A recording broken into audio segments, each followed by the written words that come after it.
How you guys doing? Gotta lean real close. Hi. Hello, Bacon. You dabbed. I saw it. Yeah. What's up? So this panel is about telling you guys stories about what it's like to stream Minecraft live. How many of you guys have watched your favorite Minecrafter play live? Most of you. That's awesome. Hopefully, we are your favorite Minecrafters. We're going to introduce ourselves. I am Aurelian. I play Minecraft. I also do YouTube videos, but I'm also the community manager for Twitch. So hopefully you guys, how many of you guys have watched someone live on Twitch? Awesome. Very good. So that's my job. I work with these awesome people, and I'm just here to facilitate, and they're going to tell you some awesome stories. Right, Chad? Yeah. My name's Chad. My backbone of my live streams are normally Minecraft related, but I do variety. I played Solitaire the other week, and it was probably the most popular stream I've had in a long time. So variety, but Minecraft is definitely my backbone. And a nice backbone it is, Chad. You can take that out of the thing and pass it. Oh, yeah. Wow. Mobility. They're wireless. That's fantastic. Thank you, Eric. See, this is why you're moderating this panel. Pro tips. Hi, I'm Bacon Donut. A lot of people know me because of a mod pack I made called Sky Factory. And yeah, and I'm a full-time Twitch broadcaster who occasionally YouTubes. And yeah, I've been streaming full-time for 3 years and like 4 years total. And I like almost every day. I'm MK the Worst. I've been streaming on Twitch since early 2013, and I've been partnered since 2014 and doing it full time for 2 years now. Time flies when you're having fun. Hi, I'm Jordan. I also go by Captain Sparkles. I've been making... Thanks. We love you, Jordan. I've been making internet videos for almost 7 years now. Man, time flies. When you're having fun. Yes, when you're having fun every single day. It's pretty great. I have no complaints. Thank you all for coming. I've been streaming occasionally here and there as well during that time period, not quite as frequently as of late. However, trying to do it on a weekly basis now with a factions thingamadoohicker. So anyway, thanks for coming. Let's do it.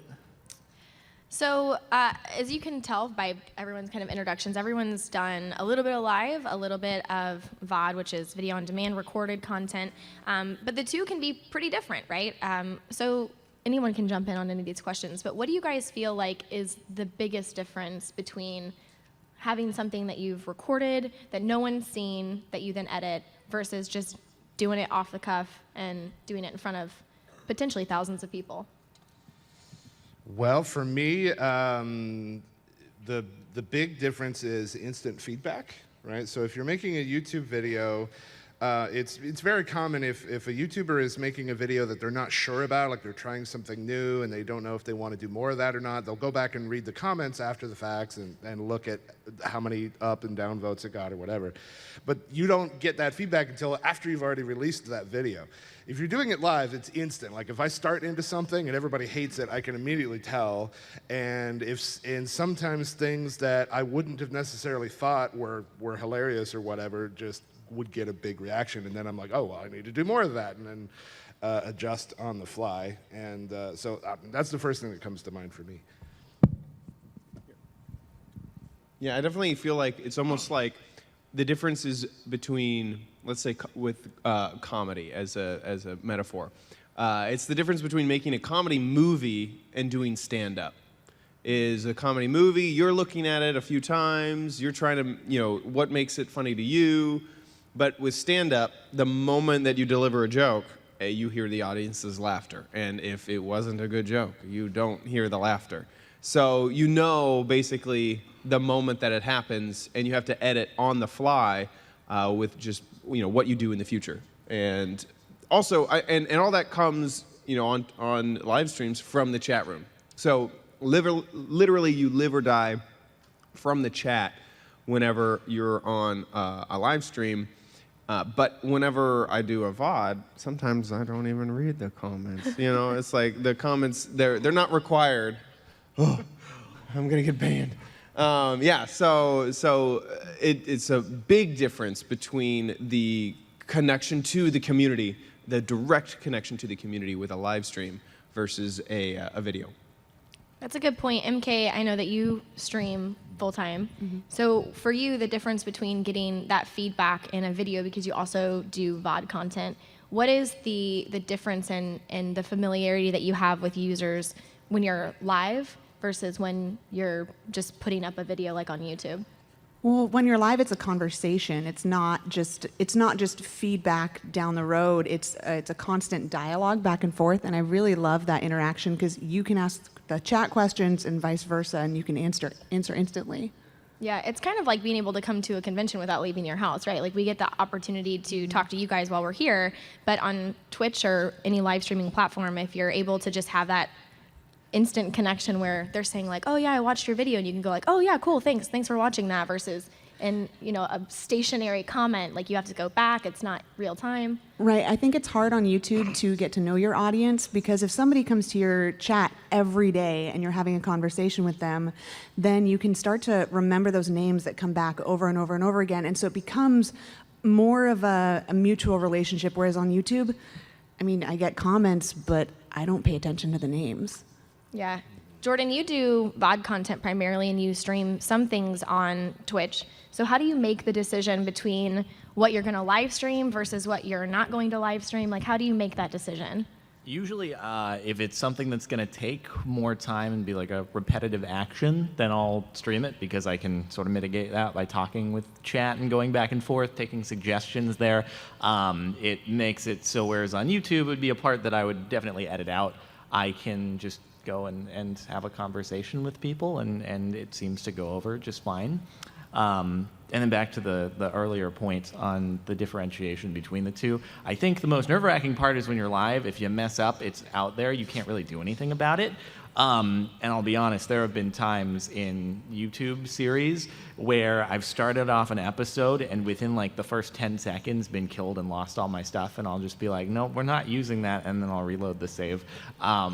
Sorry, exposed. But anyway, if you do that on a stream, you can't really do anything about it. So that's a big difference. But for people me. love to watch you suffer. Oh, they do, absolutely. But then at the same time, while they're loving to watch you suffer, they also get mad that you weren't able to like flawlessly retrieve your stuff in like 2 seconds. So anyway. I think that's a good point. What you said about when you mess up, it's there, and I think that's most people. Whenever I talk to them, that's their biggest fear with live streaming is I'm going to screw up, and then and I can't fix it. That is by far the biggest fear. To me, though, it's a little freeing knowing that if I screw up, we're just going to keep going. Because there's been videos where it's taken me 3 hours to do something that should take me 10 minutes because I didn't get it perfect or I didn't do it exactly how I had it in my mind. But on Twitch, too bad. I already did it. Let's move on. And so that can actually be, once you're okay with the fact that you might mess up on a stream, that is actually very freeing and makes me actually kind of want to do live streaming even more. Do you guys feel like there are different expectations between the people who view like VOD content and the people who watch something live, right? We know that, a YouTube video is anywhere from 8 to 20 minutes, right? But the 8 to 20 minutes actually, and I don't know if a lot of you guys know that, it takes oftentimes 3 to 4 times longer to make that content. So what you're seeing in a condensed 10 to 20 minutes could have taken someone like Chad 3 hours to go get the materials, build it, whatever, and all you're seeing is like, I'm gonna build this thing, let me go get these materials real quick, and then like in real time that was 4 hours, but then it's a 2-second cut, and then he's like, and I built the thing, look at it, isn't it awesome? But then on Twitch, it's like they have to be there for the whole 3 hours. Like they're in it, man. Like they're there to participate. Do you feel like that affects the way that people expect you to perform as a content creator? Do you feel like that changes like user behavior? In a huge way, yeah. It's real common for people to come into my live stream who are there for the first time because they'll find me through YouTube and then work their way over to my Twitch. And it's very common for me to start a brand new world.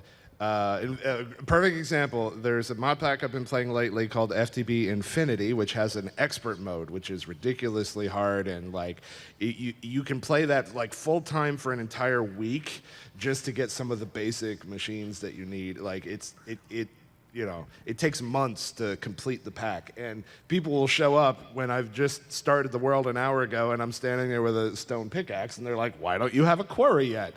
Like, I can't just, jump cut to to when I have that done. And that happens all the time. And people are just make a Vajra, just make quantum armor. Like, I don't have any of that. I have 3 torches and a stone pickaxe. You're going to have to wait a while. Jordan, you do a lot of stuff in your modded series live. Do you feel like that's the case? That a lot of times people are like, why is it taking you forever? I think it's usually that I won't know something because I've not played the thing before. And people will be like, how dare you not know this thing that you have never looked at before in your life? And I'm like, my other favorite YouTuber made one. Why haven't you made one? are you like not on the same telepathic wavelength? Do you not know all their information? So that'll happen. And then I guess that's the main thing. People are usually very nice and tolerant, though, for the most part. For everyone who's angry, there are another few who are usually being nice about it. Now, one of your main things that you've done live was MINECON, right? How many of you guys have seen MINECON? Yeah? All right. So that was based centrally around doing it live, right? And that was a series where you never knew what to expect. Do you feel like MINECON became successful because it was live before it was VOD all the time? Or do you feel like had you just kept it to doing like recorded content, it would have had kind of the success that it had? I guess it's hard to know for sure without having done both of them. But I think that, I guess there's a market for both. There are a lot of people who enjoyed watching it live. I think there were a lot of people who waited specifically for the trimmed down version that I'd post on my channel. Just depends how much time people have. But I do think certainly an element that appealed to the people who watched it live was the fact that we honestly didn't know what was coming when there were story events, that it was actually the behind the scenes people, they scripted it themselves and we were kind of just along for the ride. And usually in other series like that, it wasn't the case. Usually the people doing the streaming would be in on the act. They'd know what's going to happen. But it was blind, and I think that showed through, and people did enjoy it for that reason. There's a lot of things that we do as content creators that just for some reason tend to work better live than they do elsewhere. And sometimes it's impossible.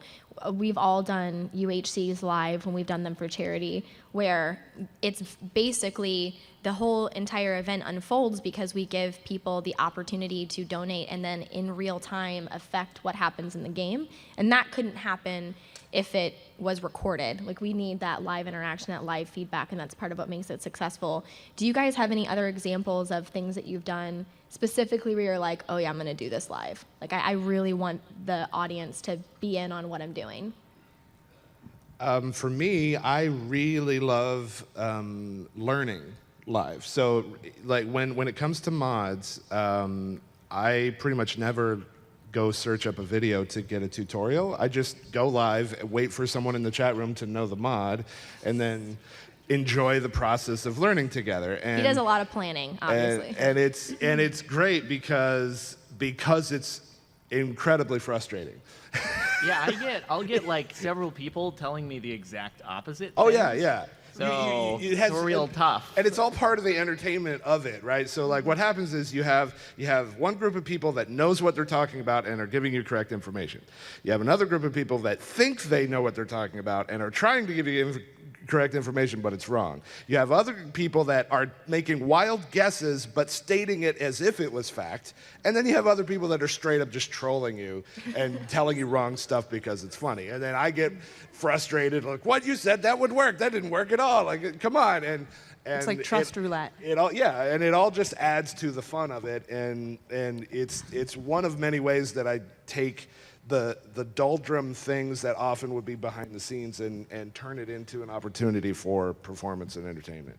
Yeah, MK and Chad, you guys do occasionally stuff that's really interactive, and you guys like to play Minecraft with your viewers, and you like to do mini games. How do you feel like that works live versus, do you have the opportunity to do that if it's recorded, or is it just easier to do it live because people can see you, they can go into the server? Like, what makes you want to do that in real time?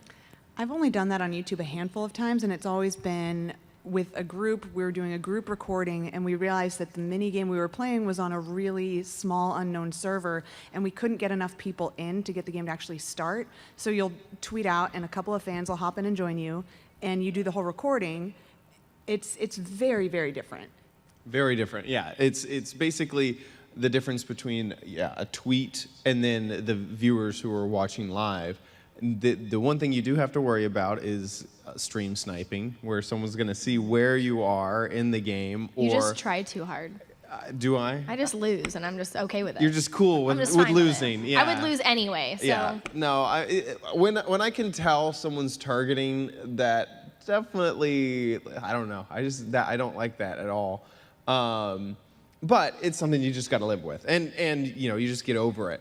That's really the only downside I would say to doing it live, because so what I do also, because that does frustrate me, is I play on my own whitelisted server, where I give my subscribers a perk that they can be on the server with me when I play, and there's no real reason to do PvP on there. So we're building together, we're sharing resources, it's all survival. I'm going around and seeing people's builds, and I love that. That's by far one of my favorite things to do, because I feel like I've had a small hand in bringing this community of people together that are on a server. And if you've ever played on a Minecraft server, and I'm sure you have, there's so many fun little details of the world, and it's impossible to see them all. So I get on there, and then on the live stream show off all the little things that people have been making and that they've been doing, and the farms that they are making and things like that. And that is really one of my favorite things to do on a multiplayer server. And along those same lines, it's really cool to watch your viewers become friends with each other. Oh my I love gosh. that. That's the best. And start servers together amongst themselves and want to get their own realm and start playing. Or meet up in real life. Or start dating. Two of my viewers are dating. Yeah. It's like MK the relationships Worst start from my matchmaking chat. service. Yeah, no, seriously. Many of my my community calls themselves the Chat Fam, and we have many ships and then also sales that have happened. Yeah, it's crazy. Our next panel is about how to find love through Minecraft, and it starts with these guys. The most should highly do attended. that. Welcome to the Love Show. Can we do that Matchmaking next through year? Minecraft. But that brings a good point, that it's another opportunity for you to connect with the people who watch your videos or watch you stream, watch you live.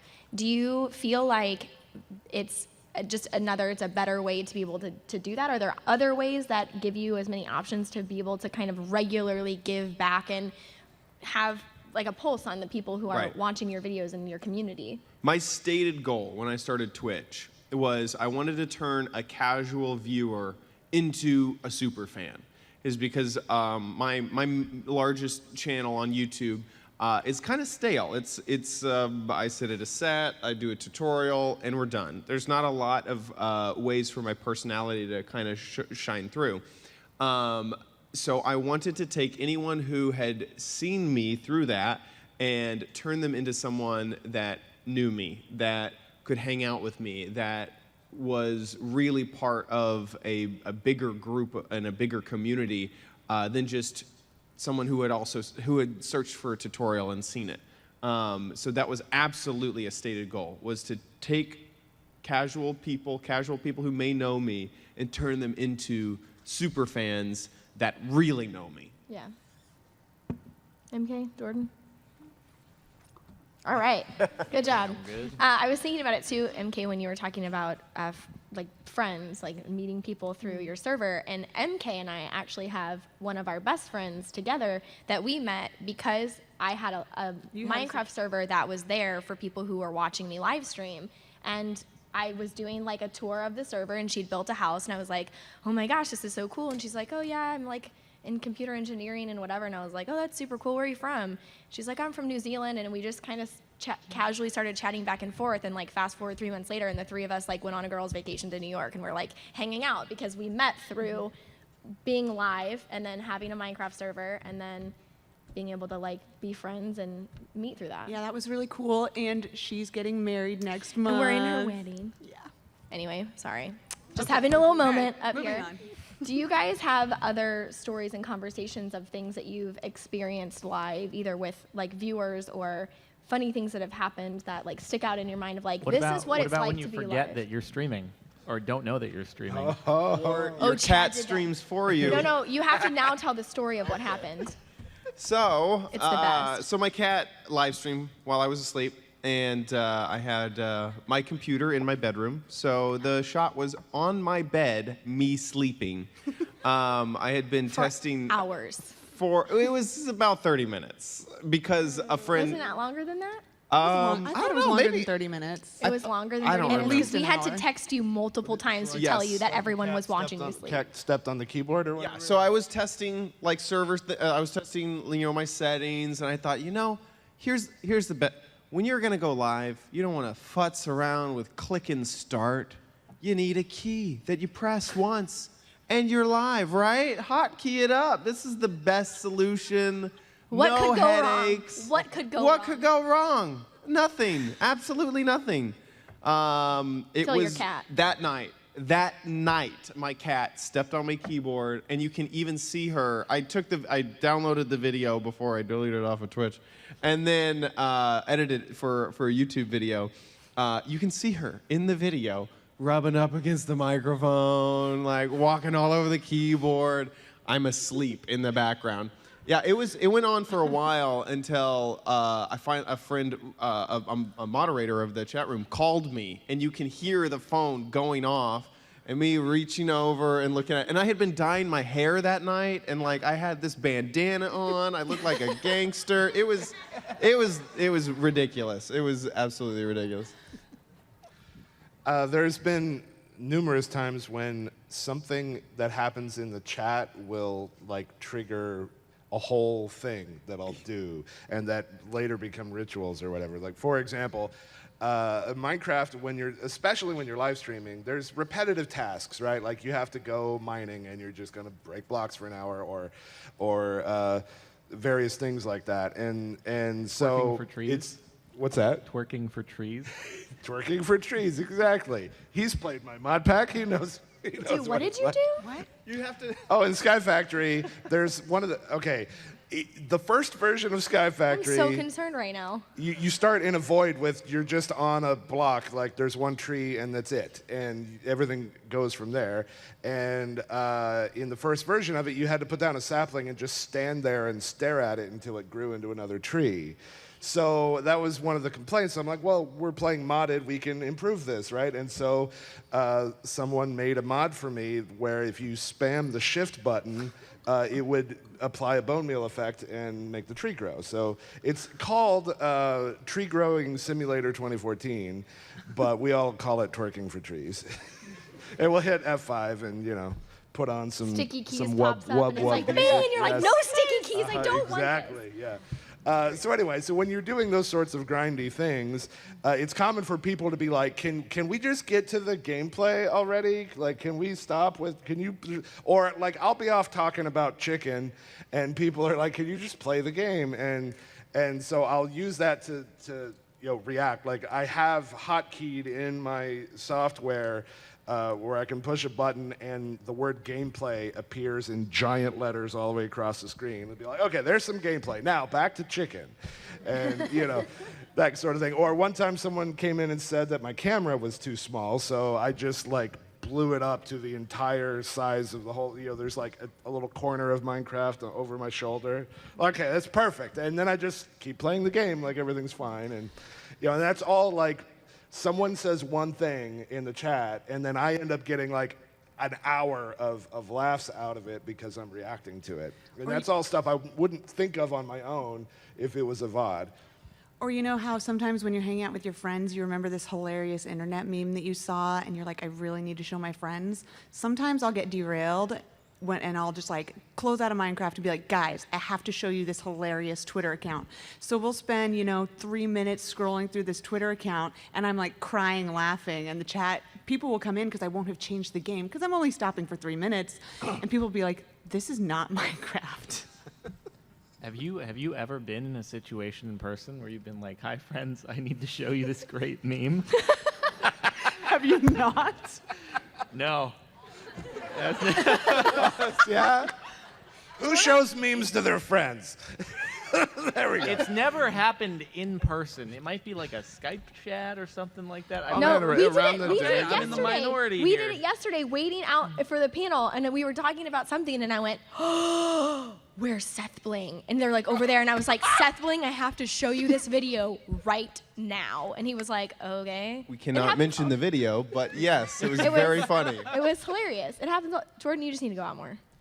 There we go, You folks. need better friends. Jardon is doing it wrong. I was thinking about it too when they were talking about accidentally going live. Jordan, you have a really bad habit of opening up OBS to record and then not realizing that you've actually gone live to Twitch for like Okay. 15 seconds, and he does like 6 intros, and he was like, "Oh, I didn't All mean right, to be that live." hasn't And then happened he that shuts many it times. down. Maybe like 3 or 4. I don't. Okay, so I used to not. That's a pattern. I use OBS to just do my normal YouTube recordings. OBS is a streaming software / recording software. And so you It's can free. change it's a great piece of software. Recommend it. And so in the settings, you can change it between like live stream and local record, or just doing local record. And for a while, I was too lazy every time I recorded to just go in and switch it on and off. And I'd be like, I'll never accidentally stream. But then I did that a few times, and I rarely get my intros done in one take. So I'd start an intro, cut myself off mid-word, do another one, and then I would like take a look over at the software, and it would say streaming. And I could have played it off much better, but really I would just panic and immediately close the thing. And then now I switch it in the settings every time. I think we're learning now that most of our problems start with us going, "This will never be a problem," and then it is most definitely then times where it's like a problem multiple times. Yeah. Laziness is great. Right? Do you guys see like the future of where things live are going? Have you changed in the last, 4 years that some of us have been streaming?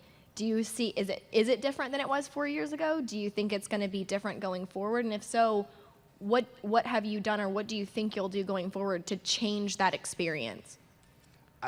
It's definitely changed. It's a very fast-paced industry, right? Like, it's changing all the time. New technologies are coming out, and computers are getting better. Like, when I first started, it was kind of difficult to stream sometimes because I only had one computer and it wasn't very good, and then it would take up all my CPU, and then the game would take up the CPU, and then later I'd get a second computer and to do both together and stuff, and Twitch is always adding new features, and I try my best to like jump on those immediately, and I don't know, and I think we're just all together improving our craft, and I feel like it's changing a lot, and is going to keep doing that.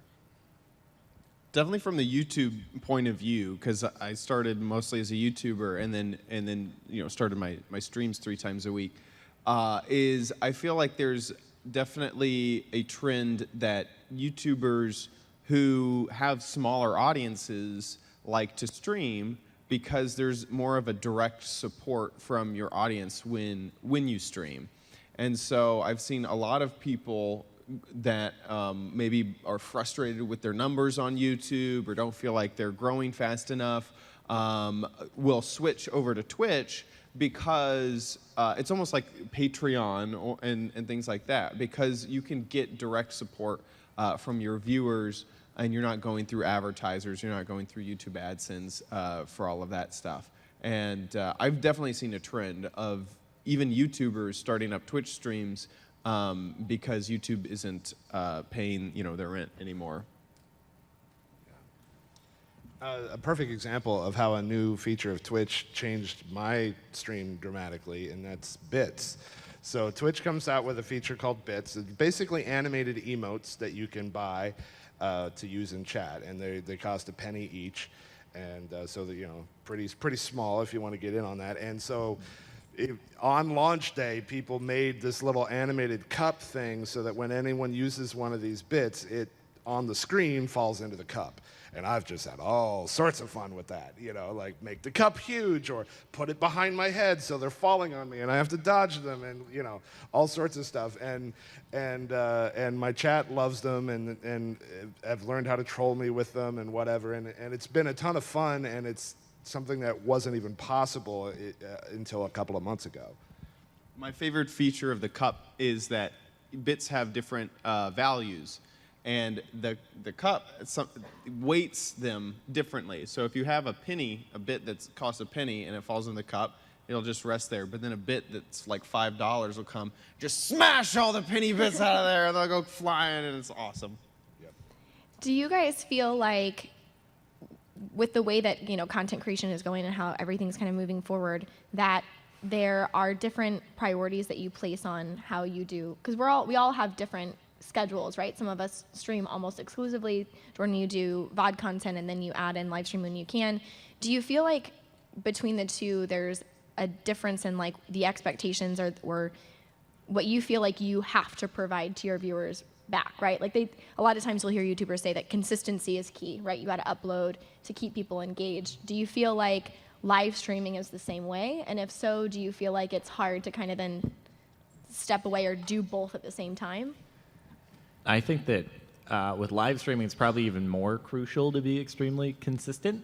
So for these guys over here, I'm sure this is a very stressful time being away. Yes, can confirm. Yeah. So at least when it comes to VOD content, like you can back stuff up. So for me, right now, I can have videos going up in the background even though I'm in a different place, and that makes it a little bit easier. But for me, that has sort of been my priority, is maintaining the consistency on my YouTube channel. And then when I do get a chance to stream, then I stream. But I've not let that limit me in terms of if I want to at some point in the day go out and do something. I've not let streaming keep me from doing that, unless there was a series going on like MINECON. Whereas I like to leave my schedule very flexible during the day, and oftentimes my recording hours they're weird. I'll sometimes be recording at midnight or 1 a.m.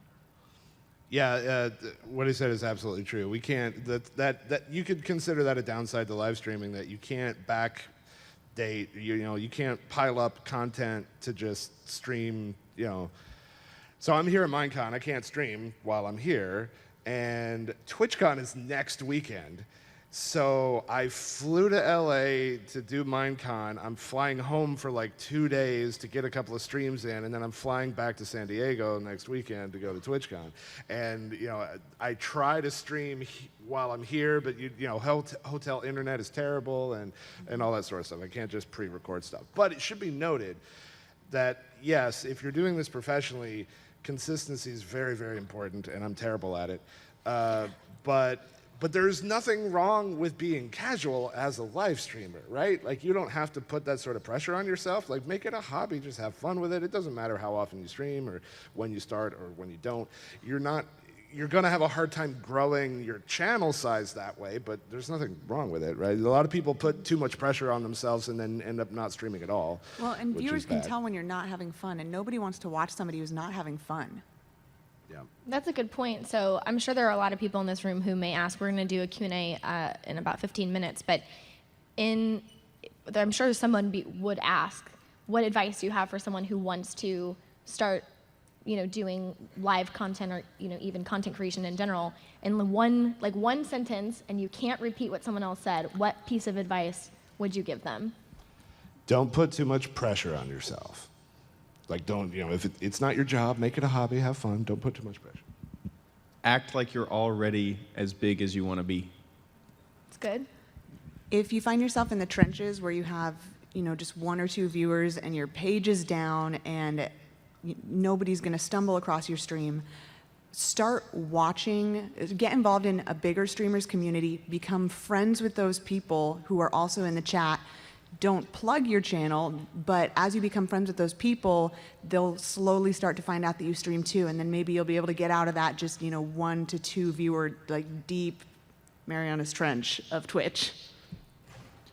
I would say don't go into it with the expectation that you're going to be able to make it a job. Just do it for fun, and as long as you're enjoying just playing games as you would regardless of if you're streaming or making content out of it, then you're going to enjoy it. So don't pay attention to the numbers as long as you're having fun. And then if that carries over, then that's great if people start watching you because you're having fun. Y'all had really good points about going into it kind of with the right mindset, right? Everyone kind of focused on the mindset. But Bacon, you touched on something earlier where you said, you know, I started out live streaming, I had one computer and it wasn't very good, and then I got a second computer, and I'm sure a lot of people went like, you have to have 2 computers to stream, which isn't the case, right? Some people just prefer that as their setup. Had you allowed me 2 sentences, I would have. I would would've been his other one. said that. Yeah. My second advice is start with what you have. Right. Like, because I started with very horrible equipment. I had a $5 microphone, and it was janky, and I had fun. And as the stream grew, you know, I invested more in equipment, and now I've got like way too like if I totaled up all the money I've spent on my equipment, it would be Some a people large still only number. use one computer here, man. I use one computer. I use one computer. So, but the point that I'm making is that you don't have to start there, right? And there are definitely people that say that, like, I can't stream because I don't have a big giant pile of money. Like, it doesn't take to get started. I mean, first of all, you can stream directly from an Xbox, for example, with nothing else. Just the Xbox. If you want a webcam, the Kinect can do that. Like, that's all you need. And an internet connection, you want 1 megabit or more up. As long as you tell nobody else to use the internet in the house while you're streaming. Yeah.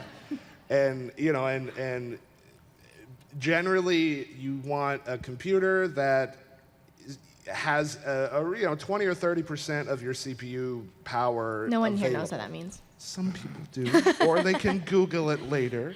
Your computer has to be able to play the game and then have a little bit of power left over to also do the streaming. And then you have to have an internet connection that's fast. And if you have that, then you can stream. And you shouldn't put pressure on yourself to do more than, because if you're just starting, it's a hobby anyway. It doesn't have to be good. You don't want to set the bar too high, then you'll just disappoint people. So it can, only get better if you start with it terrible. Yeah, and that's a good point that you mentioned too, is that there are ways that people can stream that don't necessarily involve having to have 2 computers and whatever. Like he said, if you have an Xbox or a PlayStation, there's a Twitch integration that you can just hit go live and you can see your chat room and you can have kind of all that set up. So if it's something that you want to try, you don't have to be professional on, day one with like 2 computers and audio equipment and all this other stuff. Like you can have a headset and a Kinect and go live. There are also ways to stream from your phone, which makes it pretty easy. You can play a mobile game and stream that. Yep. If I don't know exactly what the software is because I haven't tried it, but there are ways to do it. Some games actually have integration. There was Yeah. what was it? Asphalt 8 had Twitch integration They took in it it, out. and so you could stream the game directly from your phone. I did a couple of streams in airports that way, but if you don't have a special like handset, you're turning the phone to drive, and the audience they're getting dizzy watching your face cam. That was a fun one. Yeah. So I'm sure, too, that there would be a lot of parents that are interested in, we've had this question come up in other panels, MK, where we have parents that come to us and say, my 8, 9, 10, 11, 13-year-old wants to start streaming. Should they do it? Right? And what advice, Bacon, we're parents, we have kids. Yeah. Would we let our own kids stream? And how would you answer that question? And what would you tell parents or even young kids who want to try it? What would be your real advice for them going forward? Well, before saying anything else, you definitely need to follow the rules of Twitch, and the terms of service say that you have to be 13 and above to have an account on Twitch.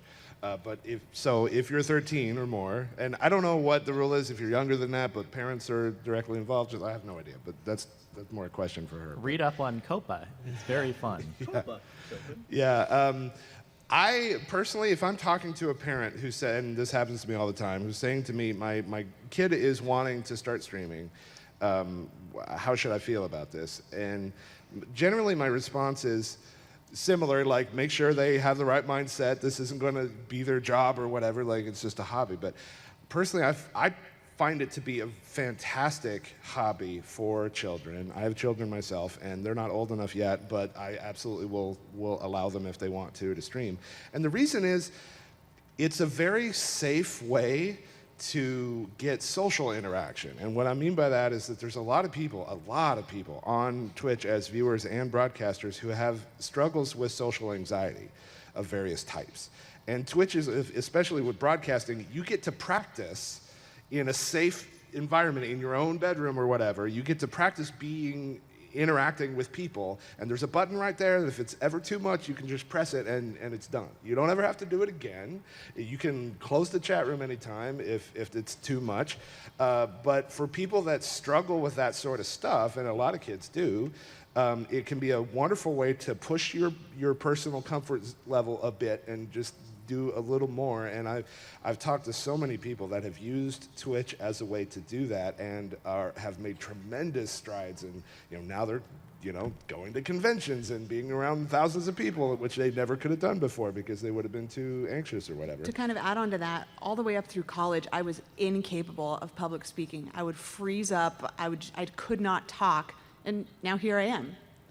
Yeah, I think my one piece to add on to that as well is that if you are a parent and you have a kid that wants to live stream, it is essential that you are actively involved. There are moderation tools that are available on any live streaming platform to protect them. You can blacklist certain words if you don't want things to get said that you may not want them to see. It's very important also to keep a pulse on what people are saying because, like Jordan said, most of the community is supportive, they're great, but there can be that one thing that someone will say that can really upset you, right? Even as adults, we get it sometimes. It will happen. It can happen where, we get that, and if you have a kid who may not be as able to handle that type of criticism or response, if you haven't had the talk that says, sometimes people just say things because they're mean, you have to be able to openly have that conversation. I have a 7-year-old and she doesn't live stream with me, but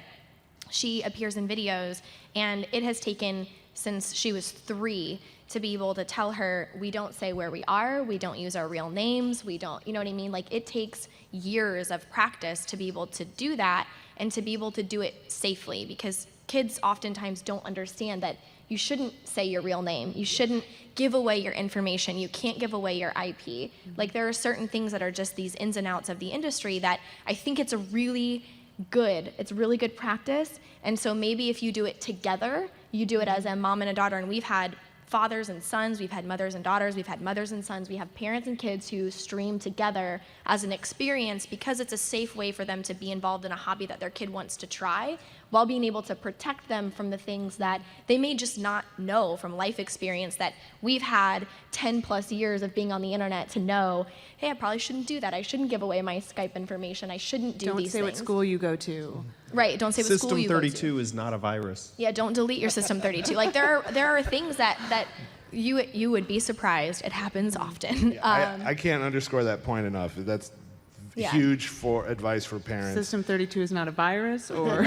Well, that's too. But I mean, if you're a parent and your child wants to live stream, tell them you don't give your real name, you don't give your location, just keep private things private, and that's very important. Yeah, because it very much can get used against you, and that sadly happens to people that we know. So, but it's easy. You just, make it fun, right? Make an online persona. Yeah. You're not Frank. My daughter's name is you're not Boo. Frank. You're Bob, and She knows that her name is Boo, and she knows that people call her Boo when they know her from gaming, and they call her by her real name when they know her as a person. And so we've had those conversations, but it can be super rewarding. I did a video about 6 months ago, and I talked about it on a live stream. She was getting bullied at school, and there were kids that were making her cry, and the internet pulled together and did a hashtag called Stickers for Boo, and my P.O. box got flooded with stickers from all around the world of people that were like, we love you, don't let those people get you down. And that's important. It's important for her to know that there are good people in the world, and people care, and they don't have to be the people that you go to school with. So I think it can be very rewarding for kids to be involved as long as parents are actively involved. And I know that kids hate that when I say that, because they're like, I don't want my mom sitting next to me and looking over my shoulder. And I'm like, tough luck, man. Like, you can do it or you cannot do it, but it's for your own good, and you hate us now. I'm a mom. Kids, listen to me. I'm a mom. I'll tell you this. It's very important. Your parents just want you to be protected, right? Mm-hmm. We're going to take questions in about a minute, so if you guys want to line up, you can do that. I'm going to preface the question that I know is inevitable, and it's, Captain Sparkles, do you have a meet and greet later? He might. We don't know. We haven't been told that by agents, so if you ask that, and also we cannot sign anything or take pictures right now during this panel. So I have no idea what I'm doing other than a panel at 3:30, which you're yeah. welcome to So attend. if you have a Twitter account, parents, if you can download Twitter, I'm sure Jordan, you would tweet if you were doing a meet and greet. I would. Yes. I just don't know. If he wasn't, he is now because I just dug him to it. We're gonna take turns going from mic to mic, and I will also tell you it is really hard to hear on this up here. So if you can talk a little loud, that would be perfect. Okay, we're gonna start with this side over here. Hi. Hi. First of all, thank you for all the content. It's great. So my question is, what quality do you think is the most important in being a streamer? So what do you think helps you grow your channel? And then also with that, what steps do you take to improve as a streamer? Like, what do you do to be better?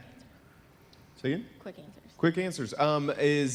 In terms of like technically, I think audio quality is by far the like just technical quality. Other than that, it's just connecting with the chat room, and to be better, I feel like running off of whatever the chat room is doing. That's the best way to be better.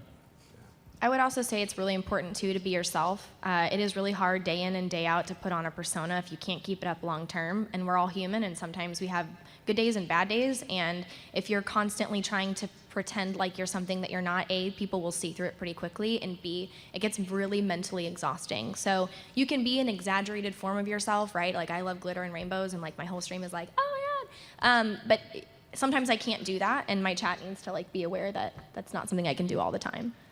Yep. Be consistent, stream a lot, and don't get frustrated if the numbers are low. But if you're not feeling up to it, then don't stream. It's better to not stream Yeah. than to be like That can be angry okay. when you're Yeah, at it. your mental health isn't worth it. Awesome, thank you. Hi, over on this side. Hello. Hello. Just wanted to point out I'm a huge fan of Captain Sparkles. And Thanks, I man. really wanted Me to too. see your panel here today. For my first question, my only question is, what is the most embarrassing moment on stream or off stream? It doesn't really matter. I got a good one. Okay, so I have these two cats, and It all starts with cats. right. And I usually I have a dehydration phobia, so I always stream with a big 32-ounce water bottle. And the one time I didn't screw my lid on, my cat dumped the entire 32 ounces all over my keyboard. Now I have a mechanical keyboard, so I was like, okay, if I can get this fully dried off, it'll probably be okay. Really? Is that a thing? The LEDs don't work anymore, but the keyboard is totally Oh. functional. Have you just Okay. been throwing away keyboards that you spill No, things I don't on? just. I think I've gone through 4 Okay, keyboards. okay, but I'm so- less concerned about spilling now. So I had Yeah, something. often once they dry, they'll just start working again. I had something that I had to get done that day. I think I was prepping to leave for a convention, and there was something that I had to do on stream that day. And so I said, okay, guys, we're going to get my blow dryer, and we're going to sit here and blow dry it on the cool setting. So I'm standing there cradling my keyboard, blow drying it for probably 20 minutes. Nice. I kind of make a career out of embarrassing moments, so it's hard to pick one. But one that comes to mind, well, other than accidentally crashing the beam panel yesterday, that was great. I heard about that. Yeah, that was funny. Anyway, one time I was streaming and I had a case of Mountain Dew sodas next to me on on the ground out of sight, and I reached into the box to grab a new Mountain Dew, and I was paying attention to the chat room, right? So I wasn't looking, and I shoved my hand down and got a paper cut from the cardboard on the box, right? But it was all one fluid motion, so I had grabbed the soda right as the pain registered, right? So when I yanked my hand out because the pain, I threw the soda across the room. and I was so distracted by the pain that when I went and picked up the soda and I was complaining oh God, should I go get a Band-Aid or whatever? I wasn't thinking. And I opened the soda. And it's live, and you can see there's the highlight. Twitch needs to add a slow motion feature because you can totally see the spray. Just it was across the webcam. It was all across the back of my chair. It was on my keyboard, just Mountain Dew just everywhere. It was dripping down my face. Yeah, that's kind of a memorable one. I had one where I was testing out an Amazon Echo, like with the Alexa function. Oh, It's you can kind have of like lots a of fun with Siri. those. Yeah, and so I was like asking it all these nerdy questions, and I will tell you guys that when I panic, I don't do anything. Like I deer in the headlights, and I just go, and I can't do anything. So I asked it a question, what the weather was like, and it began to tell everyone the exact GPS coordinates of where I lived. And it was like the weather at -6.2 northeast west. And then I was like, no, no. And so I was just screaming, you don't hear this, you don't hear this, like by trying to like grab the power cord. And I was like freaking out that I brought my stream down and I deleted the VOD and then I brought it back up and everyone's like, you're a hot mess. And I was like, I am definitely a hot mess. Like, it was my, like what? Muting your mic is very difficult. Dude, I could have, but I Panic, just, Jordan, I panic. just was like, I didn't know what to do, so I just started screaming, you don't hear this. As if I was like, you know her. And then the chat's like, your secret's safe with us. And I was like, I trust no one. Like, this is the worst. Who does? Anyway, whatever. It was terrible. Thank you for your question. I hope that provided. That was a great question. That was a great question. Hi, over here. Hi, this one's for Jordan. Do you remember when you got 20,000 people to watch you eat a sandwich? Oh, I do. I don't know if it's still a long-standing world record, but I hope it is. Actually, probably not with social eating now. But I like to think when I did it, it's the most people who've ever watched someone eat a sandwich in front of a webcam. You might have been the first. Maybe. You might have been well, the there's first. there's mukbang in Korea. That's Well, on Twitch, though. You did start with a banana, though, didn't you? Did I you don't start? remember which was first. What came Oddly first, the phallic. banana or the sandwich? Yeah. Thank you. Hi. Hi. So just recently I started a YouTube channel with my parents, and I only have about 100 subscribers. But I was wondering still really if you good. have Only? any. That's great. I was 100 subs wondering is if you have any tips for me to grow my channel. Time. If you recently started it and you have 100 subscribers, that's pretty darn good. I think we were just talking about this the other day that like people tend to, because YouTube has been around for a long time and people have had years and years and years to build up hundreds of thousands and millions of followers, people expect that you don't have success unless you have, you know, 1 million subscribers or 400,000, and you've had success with 100 people. That's good, right? So just keep doing what you're doing and keep trying, and over time it'll just continue to build and have fun and do what you like. Jordan, do you happen to know roughly how many total videos you've posted? It's in the ballpark of 3,300. Yeah. A lot of them. Right. So if you've posted, 10, you shouldn't feel bad that you don't have the sub count that Jordan does. It's a lot of work to get there. Yeah. Also, back when I started, Back in my day. He's so like old. a 10,000 subscriber channel, that was real big at that point. When I made my account, I was like, oh my gosh, if I could reach 10,000 subscribers, I've made it. Some people, there were like a couple people in gaming at that time who would hit 100,000, and that was a pipe dream. That would never happen to me. And so it's just grown so much that I think now people view when they're just starting as like I don't have anything, and really you do. You Picture 100 people in a room. Like Yeah. imagine this is your subscribers right here, and that's a lot of people. So it'll grow. I mean, if you got 100, you're doing something right. So you should get more people. Just keep doing tagging it. on. Just keep doing it. Good job. Thank you. Hi. Hi. I was just curious to know, what is the weirdest or funniest thing you've seen in the chat during a stream? Oh, There's just so when I much. very first started live streaming, somebody in the chat had ruined something, and because I always do, and somebody went to be like, oh, typical Ari, and they spelled it T-I-P, like T-I, and then the word pickle, and I lost it. I was on the floor crying for like 15 minutes. And at that point, the chat then was laughing about me laughing. But for some reason, I was like picturing like this pickle, like fumbling around, like, oh my God. And I like couldn't handle it. I like was laughing so hard that like, then it became like a joke, like, oh, typical Ari, but you have to spell it with like a pickle. And that's not even that funny, but to me, like, it died and it became like a huge thing in my chat for like years. You should get a shirt Typical Ari. Yeah, why is that not an emote I have a banana. with like rainbow hair? It could be like a Ari. pickle wearing a tie. Yeah. Tie pickle. A tie I don't know how to- pickle. It needs to have a tie. Whatever. Don't listen to You're me. out. About T-shirts. You're done, Jordan. Too meta. Right. I think that my chat room does so many weird things every minute of every day that it is very hard to pinpoint. They've come up with weird sayings that I don't know what they mean, and builds on the server around those sayings, and kept it secret forever, and then the reveal was, it doesn't mean anything. It was like, oh, great, hooray. Yeah, every minute of every day they surprise me, but that's what makes it great. Man, there's so much. I'll give you one example of something from chat. One day somebody asked me what kind of chair I had, because they're like, I'm a bigger guy too, so I need recommendations. I'm like, I actually don't like this chair very much, so I'm not going to recommend it to you.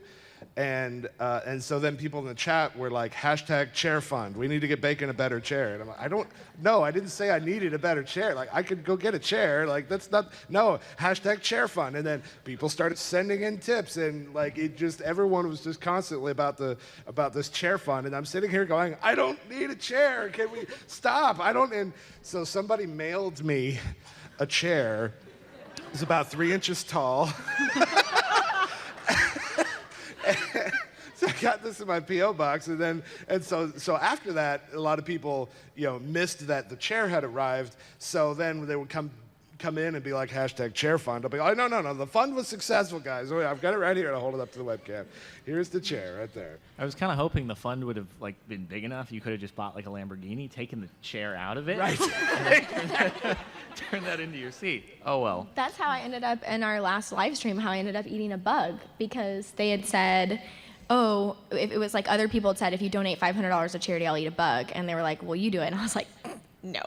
And so these guys kept like, you have to do this. Like, it's for good. It's for charity. And I was like, fine. If someone, because the chat kept them being like, Aaron, eat a bug. Aaron, eat a bug. And I was like, everyone just be quiet. If one person donates $5,000, I'll eat a bug, to like get them to shut up. And then someone did it. And I was like, now I got to do it. I can't back out now. And I got peer pressured into eating a bug, man. For charity. Think of the kids. Have you ever had a cracker full of ants? Because I don't know that it's worth it. I've done some ridiculous things for charity. Yeah, that's Not true. that, though. Thank you. Thank you. Hi. Hi. What's the craziest thing your community has done for you? Oh, that was kind of similar. Can you think of anything else? I think maybe in a positive fashion is what he's Yeah, asking. Yeah. I had someone send me silverware, and I use it to this day. It's really good silverware. Because you were using plastic for a long time. No, it was like 1960s silverware. It was like the weirdest silverware ever, but it was They the raided silverware their I had since grandmother's college. house and sent you their grandmother's silverware? No, that's exactly it. No, it was the camping. My parents like to go camping. It was the silverware they used to use for camping, because if they lost it, they didn't care.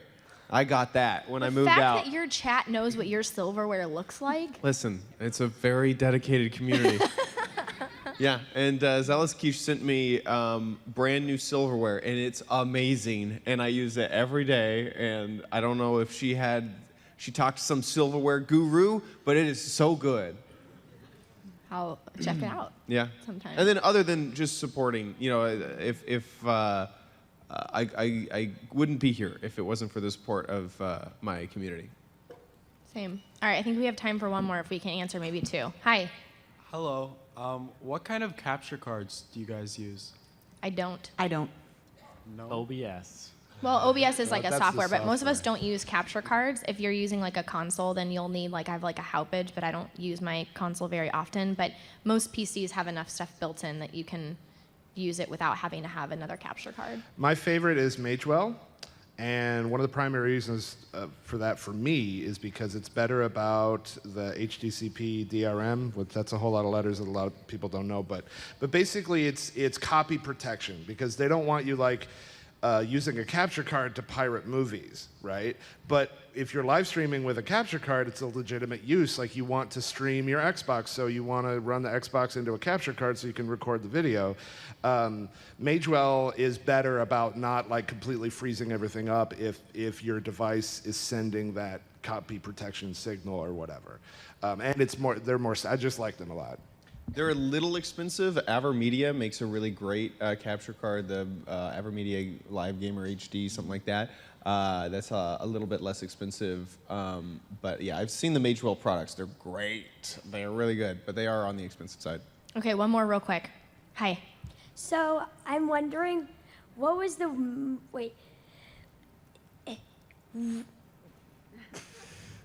what was the most shocking thing you have ever done when you were getting scared by a horror game?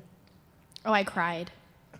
I got so scared I just cried, and I told everyone I was sorry. I couldn't do it anymore. I think I had to leave the room.